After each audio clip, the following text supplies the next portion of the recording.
Les résultats de l'enquête qui n'est pas encore tout à fait terminée concernant cet assassinat qui a été découvert le 1er juin vers peu après 5 heures donc par des éboueurs à Cartigny-l'Épinay. Donc la découverte d'un homme dans son véhicule tué de 2 coups d'arme à feu. L'enquête a été confiée donc très rapidement, compte tenu de la nature des faits, à la section de recherche de la gendarmerie, qui était appuyée également par la brigade de recherche. Assez rapidement, les indications de la victime et l'identification de la victime ont permis aux enquêteurs de s'orienter vers le relationnel de la victime, et il semblait qu'il y ait une certaine, des difficultés qui s'étaient faites récemment avec les mises en cause, entre la victime et les mises en cause. Le travail d'enquête donc s'est poursuivi et a permis de cibler 3 individus connus des services et de la justice.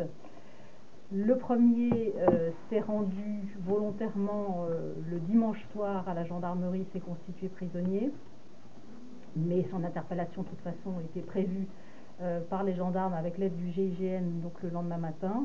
Les 2 autres ont été interpellés le lendemain matin avec l'aide du GIGN sans difficulté particulière, la précaution ayant été prise effectivement de faire appel au GIGN dans la mesure où les individus qui étaient ciblés par les enquêteurs étaient des individus connus et réputés comme violents et en possession d'armes.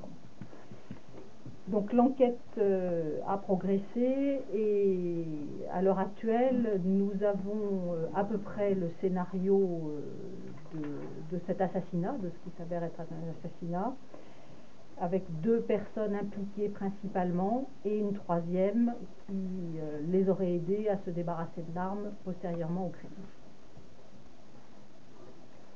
Donc ces individus seront présentés tous les 3 à l'issue de la garde à vue ce soir devant le juge d'instruction pour mise en examen, avec des réquisitions de mandat de dépôt au moins pour 2 d'entre eux.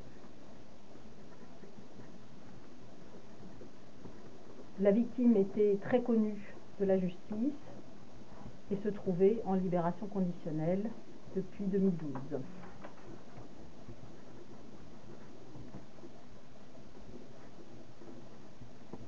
Les faits semblent liés à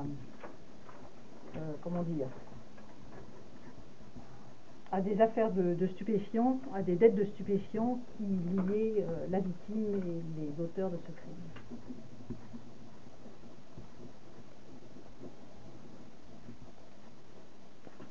Les auteurs du crime ayant des dettes envers la victime, et les pressions qui, semble-t-il, étaient mises par la victime, et notamment les menaces sur les familles des mises en cause,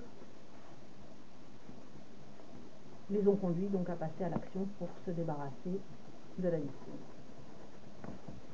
Voilà en gros ce que je peux vous dire en l'état. La personne qui s'est rendue d'elle-même, c'est celle qui avait contribué à faire disparaître l'arme ou c'est un des 2? Non, c'est l'un des 2 auteurs de l'assassinat.